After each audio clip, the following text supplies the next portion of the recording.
Hello friends, welcome to Bhumika's kitchen. ನಾನು ನಿಮ್ಮ ಭೂಮಿಕಾ ಸುದರ್ಶನ್. ಎಷ್ಟೊಂದು ವೆರೈಟಿ ಮಸಾಲೆ ಚಿತ್ರಾನ್ನಗಳನ್ನ ತೋರಿಸಿದ್ದೀನಿ. ಚಿತ್ರಾನ್ನದಲ್ಲೇ ಎಷ್ಟೊಂದು ವೆರೈಟಿ, ಒಂದು 50ಕ್ಕೂ ಹೆಚ್ಚಿನ ವೆರೈಟಿ ಚಿತ್ರಾನ್ನ ತೋರಿಸಿದ್ದೀನಿ. ಇವತ್ತು ಸಿಂಪಲ್ ಆಗಿ ಮಾಡ್ಕೊಳ್ಳೋವಂಥ ಮಸಾಲೆ ಚಿತ್ರಾನ್ನ ತೋರಿಸ್ತಾ ಇದ್ದೀನಿ. ಇದು ಕೂಡ ಅಷ್ಟೇ ರುಚಿಯಾಗಿದೆ. ಸ್ವಲ್ಪ ಮಸಾಲೆಗಳಲ್ಲಿ ಚೇಂಜಸ್ ಇರುತ್ತೆ ಅಷ್ಟೇ, ಬಿಟ್ಟರೆ ಚಿತ್ರಾನ್ನದಿನೆಲ್ಲ ಒಂದೇ ಥರ ಇರುತ್ತೆ. ಅದರ ಟೇಸ್ಟ್ ಮಾತ್ರ ಎಕ್ಸಲೆಂಟ್ ಆಗಿರುತ್ತೆ. ಬನ್ನಿ ಮಾಡೋದು ಹೇಗೆ ಅಂತ ನೋಡ್ಕೊಳ್ಳೋಣ. ಮಸಾಲೆ ಚಿತ್ರಾನ್ನಕ್ಕೆ ಕೆಲವೊಂದು ಐಟಮ್ನ ರುಬ್ಕೋಬೇಕು. 1/4 ಕಪ್ಪು ಹಸಿ ತೆಂಗಿನ ತುರಿ ಪೀಸಸ್ಗಳು ಅಥವಾ ತೆಂಗಿನ ತುರಿ ಆದರೂ ಹಾಕೋಬೋದು. ಬೆಳ್ಳುಳ್ಳಿ 8 ಶುಂಠಿ ಅರ್ಧ ಇಂಚು, ಚಕ್ಕೆ ಅರ್ಧ ಇಂಚು, ಲವಂಗ 3, ಧನಿಯಾ ಪುಡಿ ಒಂದು ಅರ್ಧ ಟೀ ಸ್ಪೂನು. ಇದಕ್ಕೆ ಸ್ವಲ್ಪ ನೀರು ಹಾಕ್ಕೊಂಡು ಚಟ್ನಿ ಹದದಲ್ಲಿ ರುಬ್ಕೊಳ್ತೀನಿ.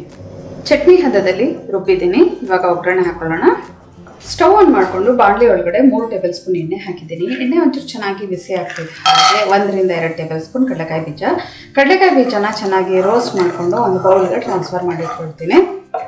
ಈ ಕಡಲೆಕಾಯಿ ಬೀಜನ ಒಂದು ಪಕ್ಕ ಎತ್ತಿಟ್ಕೊಂಡು ಕೊನೆಯಲ್ಲಿ ಅನ್ನ ಕಲಿಸ್ಬೇಕಾದ್ರೆ ಹಾಕೋಬೇಕು. ಅದೇ ಎಣ್ಣೆಗೆ ಮೀಡಿಯಂ ಫ್ಲೇಮಲ್ಲಿ ಸಾಸಿವೆ, ಜೀರಿಗೆ, ಕಡಲೆಬೇಳೆ, ಉದ್ದಿನಬೇಳೆ ಇವೆಲ್ಲ ಚೆನ್ನಾಗಿ ಫ್ರೈ ಮಾಡ್ಕೊಳ್ತೀನಿ. ಸಾಸಿವೆ ಸಿಡಿಯೋದಕ್ಕೆ ಶುರು ಆಗ್ತಿದೆ. ಹಾಗೆ 3 ಹಸಿಮೆಣಸಿನ್ಕಾಯಿ ಅಥವಾ ನಿಮ್ಮ ಖಾರಕ್ಕೆ ತಕ್ಕಷ್ಟು ಎಲ್ಲ ಸಣ್ಣದಾಗಿ ಕಟ್ ಮಾಡ್ಕೊಂಡು ಹಾಕೋಬೇಕು. ಹಸಿಮೆಣಸಿನ್ಕಾಯಿನ ಒಂದ್ಸಲ ಈ ಥರ ಚೆನ್ನಾಗಿ ಮಿಕ್ಸ್ ಮಾಡಿಕೊಂಡು, ಈರುಳ್ಳಿ ಮೀಡಿಯಮ್ ಸೈಜ್ದು 1 ಸಣ್ಣ ಕಟ್ ಮಾಡ್ಕೊಂಡಿರೋದು, ಜೊತೆಯಲ್ಲೇ 1 ಗರಿ ಕರಿಬೇವಿನ ಸೊಪ್ಪು. ಈರುಳ್ಳಿ ಸ್ವಲ್ಪ ಸಾಫ್ಟ್ ಆಗೋವರೆಗೂ ಫ್ರೈ ಮಾಡ್ಕೊಳ್ತೀನಿ. ಈರುಳ್ಳಿ ಸಾಫ್ಟ್ ಆಗಿದೆ. ಈ ಟೈಮಲ್ಲಿ ರುಚಿಗೆ ತಕ್ಕಷ್ಟು ಉಪ್ಪು, ಒಗ್ಗರಣೆಗೆ ಎಷ್ಟು ಬೇಕಷ್ಟು ಹಾಕೊಂಡಿದ್ದೀನಿ. 1/4 ಟೀ ಸ್ಪೂನ್ ಅರಶಿನ. ಒಂದ್ಸಲ ಚೆನ್ನಾಗಿ ಮಿಕ್ಸ್ ಮಾಡ್ಕೊಳ್ತೀನಿ. ಈಗ ರುಬ್ಬಿಟ್ಕೊಂಡಿರೋವಂಥ ಮಸಾಲೆ ಹಾಕ್ಕೊಳ್ತೀನಿ. ಈ ಮಸಾಲೆ ಹಾಕ್ಕೊಂಡು ಮಸಾಲೆ ಒಳ್ಳೆ ಘಮ ಬರಬೇಕು, ಅಂದರೆ ಅದ್ರ ಹಸಿ ಘಮ, ಶುಂಠಿ ಬೆಳ್ಳುಳ್ಳಿ ಇದೆಲ್ಲ ಹಸಿ ಘಮ ಹೋಗಬೇಕು. ಅಲ್ಲಿವರೆಗೂ ಫ್ರೈ ಮಾಡೋಣ. ಈ ಥರ ಎಲ್ಲ ಚೆನ್ನಾಗಿ ಮಿಕ್ಸ್ ಮಾಡ್ಕೊಳ್ತೀನಿ. ಮಿಕ್ಸರ್ ಜಾರ್ಗೆ 2 ಸ್ಪೂನ್ ಅಷ್ಟು ನೀರು ಹಾಕ್ಕೊಂಡೆ. ಉಳಿದಿರೋ ಮಿಶ್ರಣ ಕೂಡ ಹಾಕ್ಕೊಂಡಿದ್ದೀನಿ. ನೋಡಿ, ಈ ಥರ ಚೆನ್ನಾಗಿ ಮಿಕ್ಸ್ ಮಾಡ್ಕೊಳ್ತೀನಿ. ಮೊದಲು ಹೈ ಫ್ಲೇಮಲ್ಲಿ ಇದನ್ನು ಬಿಸಿ ಮಾಡ್ಕೊಂಬಿಡೋಣ. ನಂತರ ಲೋ ಫ್ಲೇಮಲ್ಲಿ ಈ ಒಂದು ಎಣ್ಣೆ ಬಿಡಬೇಕು, ಅಂದರೆ ಒಳ್ಳೆ ಘಮ ಬರಬೇಕು, ಅಲ್ಲಿವರೆಗೂ ಫ್ರೈ ಮಾಡ್ಕೊಳ್ತೀನಿ. ಒಳ್ಳೆ ಘಮ ಬರ್ತಾ ಇದೆ. ಈ ಒಂದು ಗುಜ್ಜು ಕುದ್ದಿರೋ ಸಾಕು. ಹಿಂಗಂದರೆ ಒಂದು ಪಕ್ಕಕ್ಕೆ ಬರ್ತಾ ಇದೆ ಗುಜ್ಜು. ಇವಾಗ ಸಣ್ಣ ಕಟ್ ಮಾಡ್ಕೊಂಡಿರೋವಂಥ ಕೊತ್ತಂಬರಿ ಸೊಪ್ಪು 1 ಟೇಬಲ್ ಸ್ಪೂನ್ ಇದನ್ನು ಹಾಕಿ ಈ ಥರ ಚೆನ್ನಾಗಿ ಮಿಕ್ಸ್ ಮಾಡ್ಕೊಳ್ತೀನಿ. ಅನ್ನ ಹಾಕ್ಕೊಳ್ತೀನಿ. ಇವಾಗ ಸ್ಟವ್ ಆಫ್ ಮಾಡಿದ್ದೀನಿ. 1 ಕಪ್ಪು ಸೋನಾ ಮಸೂರಿ ಅಕ್ಕಿಯಲ್ಲಿ ಅನ್ನ ಮಾಡಿ ಇಟ್ಕೊಂಡಿದ್ದೀನಿ.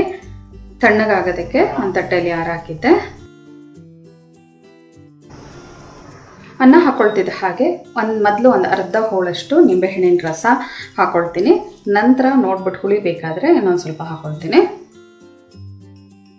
ಹುರಿದಿರೋ ಅಂಥ ಕಡಲೆಕಾಯಿ ಬೀಜ. ಇವಾಗ ಮೊದಲು ಸ್ಪ್ಯಾಚುಲಾದಲ್ಲಿ ಕ್ಲೀನಾಗಿ ಮಿಕ್ಸ್ ಮಾಡಿಕೊಂಡು ನಂತರ ಕೈಯಲ್ಲಿ ಈವನಾಗಿ ಮಿಕ್ಸ್ ಮಾಡ್ಕೊಳ್ತೀನಿ. ಉಪ್ಪು ಹಾಕಿರೋದ್ರಿಂದ ನೋಡ್ಬಿಟ್ಟು ಉಪ್ಪು ಹಾಕ್ಕೊಳ್ಳೋಣ. ಸ್ಪ್ಯಾಚುಲಾದಲ್ಲಿ ಒಂದ್ಸಲ ಮಿಕ್ಸ್ ಮಾಡ್ಕೊಳ್ತಿದ್ದೆ. ಹಾಗೆ ಕೈ ಹಾಕಿ ಎಲ್ಲ ಈವನಾಗಿ ಮಿಕ್ಸ್ ಮಾಡ್ಕೊತಿದ್ದೀನಿ. ಆವಾಗ ಏನೇ ಒಂಚೂರು ಗಂಟಿದ್ರೂ ನನಗೆ ಗೊತ್ತಾಗುತ್ತೆ. ನೀವು ಬೇಕಾದರೆ ಸ್ಪ್ಯಾಚುಲಾದಲ್ಲೇ ಕ್ಲೀನಾಗಿ ಮಿಕ್ಸ್ ಮಾಡ್ಕೊಳ್ಳಿ. ಒಂಚೂರು ಉಪ್ಪು ಕಮ್ಮಿ ಅನ್ನಿಸ್ತು, ಉಪ್ಪು ನಿಂಬೆಹಣ್ಣು ಹಾಕ್ಕೊಂಡು ಪುನಃ ಮಿಕ್ಸ್ ಮಾಡ್ಕೊಂಡಿದ್ದೀನಿ. ಸರ್ವ್ ಮಾಡೋದಕ್ಕೆ ಬಿಸಿ ಬಿಸಿ ಮಸಾಲೆ ಚಿತ್ರಾನ್ನ ರೆಡಿ ಇದೆ. ಇದನ್ನು ಹಾಗೆ ಬೇಕಾದರೂ ಸರ್ವ್ ಮಾಡ್ಬೋದು. ಇಲ್ಲ ಅಂತ ಅಂದರೆ ಬೇಕಾದರೆ ಒಂಚೂರು ಚಟ್ನಿ ಜೊತೆ ಸರ್ವ್ ಮಾಡೋದ್ರಂತೂ ಇನ್ನೂ ರುಚಿಯಾಗಿರುತ್ತೆ. ನೋಡಿದ್ರಲ್ಲ, ವೆರೈಟಿ ಮಸಾಲೆ ಚಿತ್ರಾನ್ನದ ಜೊತೆಗೆ ಇನ್ನೂ ಒಂದು ವೆರೈಟಿ ಸೇರಿಸಿದ್ದೀನಿ. ಇವತ್ತಿನ ಈ ಸಿಂಪಲ್ ರೆಸಿಪಿ ನಿಮ್ಗೆ ಇಷ್ಟ ಆಗಿದ್ರೆ ಲೈಕ್ ಮಾಡಿ, ಶೇರ್ ಮಾಡಿ. ಯಾರೆಲ್ಲ ಇನ್ನೂ ಭೂಮಿಕಾಸ್ ಕಿಚನ್ಗೆ ಸಬ್ಸ್ಕ್ರೈಬ್ ಆಗಿಲ್ಲ ದಯವಿಟ್ಟು ಸಬ್ಸ್ಕ್ರೈಬ್ ಆಗಿ. Thanks for watching.